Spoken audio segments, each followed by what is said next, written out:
Hi students, now I am telling eigenvalues and eigenvectors. So దీంట్లో ఉండే chapters ఏంటి, so definition ఏంటి అనేది ఈ వీడియోలో చూద్దాం. సో నా ఛానల్ని ఇంకా సబ్స్క్రైబ్ చేసుకోకపోతే ప్లీజ్ సబ్స్క్రైబ్ చేసుకోండి. Okay, eigenvectors and values, okay, and transforms.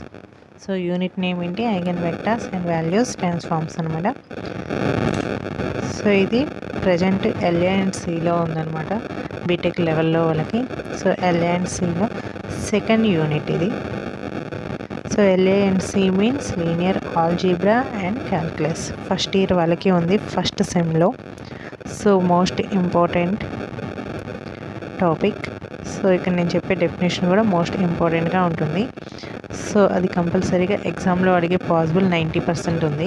So దీంట్లో అసలు మామూలుగా ఎన్ని చాప్టర్స్ ఉన్నాయి, ఏమేమి టాపిక్స్ వస్తాయి అనేది చూద్దాం. సో ఫస్ట్ వచ్చేసరికి eigen values and eigen vectors and their properties ఉంటుంది. So after that most important theorem, so Cayley Hamilton theorem అని ఉంటుంది. దీని మీద ప్రాబ్లమ్స్ కూడా మోస్ట్ ఇంపార్టెంట్. సో అది నేను నెక్స్ట్ వీడియోలో చేస్తాను. So Cayley Hamilton theorem. So inverse and power of matrix by using Cayley Hamilton theorem. So దీంట్లో ఈ థీరం చేసుకున్న తర్వాత దీంట్లో కొన్ని క్వశ్చన్స్ వస్తాయి మ్యాట్రిక్స్ ఫార్మాట్లో. సో మ్యాట్రిక్స్ యొక్క ఇన్వర్స్ని మనం క్యాలీ-హెమిల్టన్లో ఫైండ్ అవుట్ చేస్తాం. సో ప్రీవియస్ యూనిట్లో మామూలుగా గాస్ జోర్దాన్ మెథడ్లో చేసాం. ఈ యూనిట్లో వచ్చేసరికి Cayley Hamilton. Previous unit nothing but matrices అండి. Okay, so and diagonalization of matrix, this is also one more important topic. So ఇక్కడ ఓన్లీ ఇంపార్టెంట్ టాపిక్స్ చెప్తున్నా. Okay, next quadratic forms. So ఇది మోస్ట్ ఇంపార్టెంట్ అనమాట. ఓకే, సో దీని యొక్క definition చూద్దాం ఒకసారి.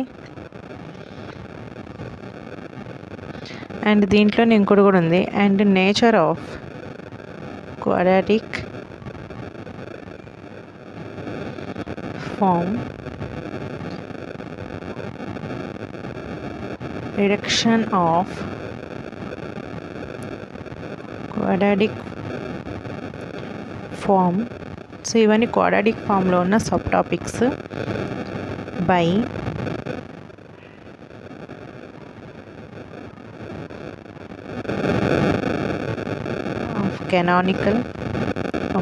Canonical forms అనేది ఏంటండి, ప్రీవియస్ మ్యాట్రిసెస్ యూనిట్లో ఆల్రెడీ ప్రీవియస్ సెక్షన్స్లో అది క్లాసెస్లో చెప్పున్నాను. So canonical is nothing but normal form. So by using orthogonal transforms. Okay, so ఈ మోస్ట్ ఇంపార్టెంట్ క్వాడ్రాటిక్ ఫామ్ అనేది. సో క్వాడ్రాటిక్ ఫామ్లో ఎవ్రీ టైం కంపల్సరీ ఒక క్వశ్చన్ 10 మార్క్స్కి అనేది వస్తుంది. 10 మార్క్స్ ఆర్ 7 మార్క్స్కి అడుగుతూ ఉంటారు. సో క్వాడ్రాటిక్ ఫామ్ తరూరుగా ప్రిపేర్ అయ్యి ఉండండి. సో ఫస్ట్ క్వాడ్రాటిక్ ఫామ్లో ఒక మ్యాట్రిక్స్ నార్మల్గా ఇలా ఇస్తారనమాట. సో m/n ఆర్డర్తో a11 a12 and so on a1n and so on am1 am2 and so on amn. This is nothing but m/n order matrix. So ఇక్కడ previous దాంట్లో వచ్చేసేసరికి so matrix in the form of ax = 0 or ax = b ఫార్మేట్లో రాసాం. ఇక్కడ వచ్చేసరికి characteristic matrix అనేది వస్తుంది. So characteristic matrix is nothing but a - λI. ఇక్కడ I means identity matrix. Okay, so ఇక్కడ గమనిస్తే ఇచ్చిన మ్యాట్రిక్స్కి ఓన్లీ డయాగ్నల్ ఎలిమెంట్స్లో మాత్రమే మనం -λ, ఎందుకంటే ఐడెంటిటీ మ్యాట్రిక్స్లో ఓన్లీ డయాగ్నల్ ఎలిమెంట్సే ఉంటాయి కదండి. దట్ టు డయాగ్నల్ ఎలిమెంట్స్ అన్నీ 1 ఉంటాయి. సో 1 × λ అవుతుంది. సో డయాగ్నల్ ఎలిమెంట్స్కి మాత్రమే -λ అనేది అప్లై అవుతుంది. రిమైనింగ్ ఎలిమెంట్స్ అన్నీ సేమ్ అలాగే రాసేస్తాం. ఓకే, సో దీంట్లో ప్యాటర్న్ ఇలా ఉంటుంది. Okay, so the matrix a - λI is said to be characteristic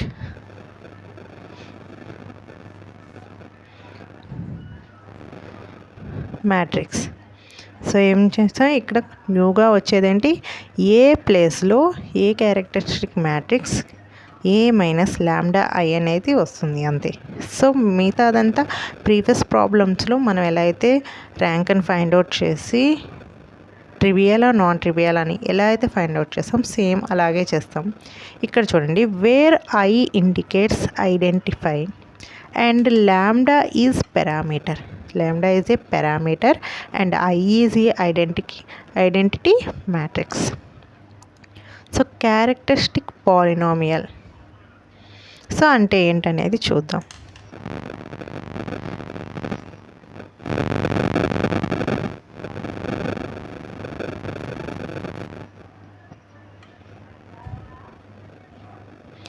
That determinant of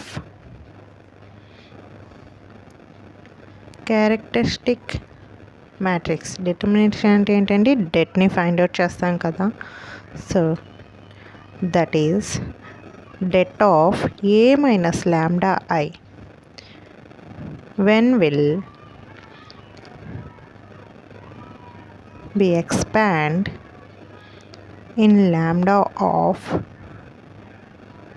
degree x then is called characteristic polynomial. Okay, మనం దీన్ని డెట్ని ఫైండ్ అవుట్ చేసి ఎక్స్పాండ్ చేస్తే ఒక డిగ్రీ లెవెల్లో మనకు ఒక ఈక్వేషన్ వస్తుంది కదండి. సో దాన్ని ఏమంటారు, క్యారెక్టరిస్టిక్ పాలినామియల్ ఈక్వేషన్ అంటారు. సో నెక్స్ట్ దీని యొక్క కంటిన్యూషన్ చూడండి, A minus lambda I equal to 0 అని తీసుకుంటాము. సో దీని తర్వాత ఒక ఈక్వేషన్ అనేది ఫామ్ అవుతుంది. సో ఈక్వేషన్ ఈజ్ కాల్డ్, ఒకవేళ ఈక్వల్ టు 0 అనుకోండి, దాన్ని ఏమంటారు, క్యారెక్టరిస్టిక్ ఈక్వేషన్ అంటారు. సో దీన్ని ఏం ఈక్వేషన్ అంటారంటే క్యారెక్టరిస్టిక్ ఈక్వేషన్ అంటారు. సో ఫర్ ఎగ్జాంపుల్ చెప్తున్నాను. సో ఏ అనే మ్యాట్రిక్స్ తీసుకుంటున్నాను 5 4 1 2 అని చెప్పేసి. సో దీన్ని ఏ అనుకుంటున్నాను. సో దీని యొక్క క్యారెక్టరిస్టిక్ ఈక్వేషన్ ఎలా రాస్తారో చూడండి. The characteristic equation is debt of A minus ల్యాండా ఈక్వల్ టు 0.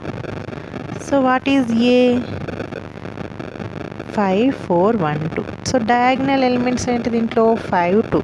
సో 5 2కి మాత్రమే క్రాస్గా ఉన్నాయి కదండి, 5 2కి మాత్రమే మైనస్ ల్యాండా అనేది అప్లై చేశాను. ఓకే, సో మీకు ఇంకా క్లియర్గా కావాలంటే ల్యాండా ఐ అంటే ఏంటండి, ల్యాండా ఇంటూ 1001. సో ల్యాండా లోపలికి ఇంటూ చేస్తే ల్యాండా 0 0 ల్యాండా. ఓకే, సో డయాగ్నల్ ఎలిమెంట్స్కి మాత్రమే. మీరు ఇలా చేసుకున్న సేమ్ ఆన్సరే వస్తుంది. డైరెక్ట్ స్టెప్ వేసుకున్న డయాగ్నల్ ఎలిమెంట్స్కి డైరెక్ట్గా వేసుకోవచ్చు. సో దీనికి డెట్ని ఫైండ్ అవుట్ చేస్తే చూడండి. So 5 minus lambda into 2 minus lambda is minus 4 1s are 4 equal to 0. So ఇక్కడ చూడండి, 5 2s are 10 మైనస్ 5 ల్యాండా minus into minus into plus minus 2 ల్యాండా minus into minus plus lambda square minus 4 equal to 0. So కింద వచ్చేసరి ల్యాండా square first రాశాను, minus 5 ల్యాండా minus 2 ల్యాండా minus 7 ల్యాండా 10 minus 4 6 equal to 0. Okay, so 6 1s are 6 కాబట్టి so ల్యాండా మైనస్ 1 ల్యాండా మైనస్ 6 వస్తుంది. సో 1 6 6 ఇంటూ చేస్తేనేమో 6 వస్తుంది.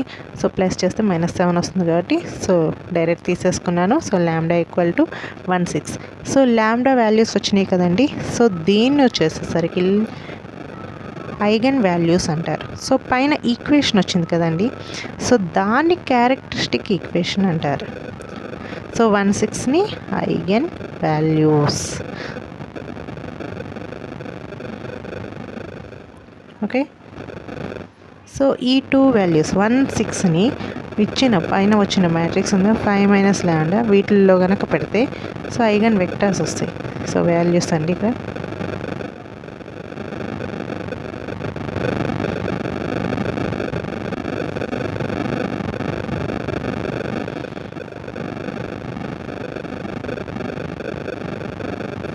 సో ఇఫ్ ల్యాండా ఈక్వల్ టు 1 ఇన్ దీని 1 అనుకోండి. సో 1 ఈక్వేషన్ సో 1 అనుకోండి.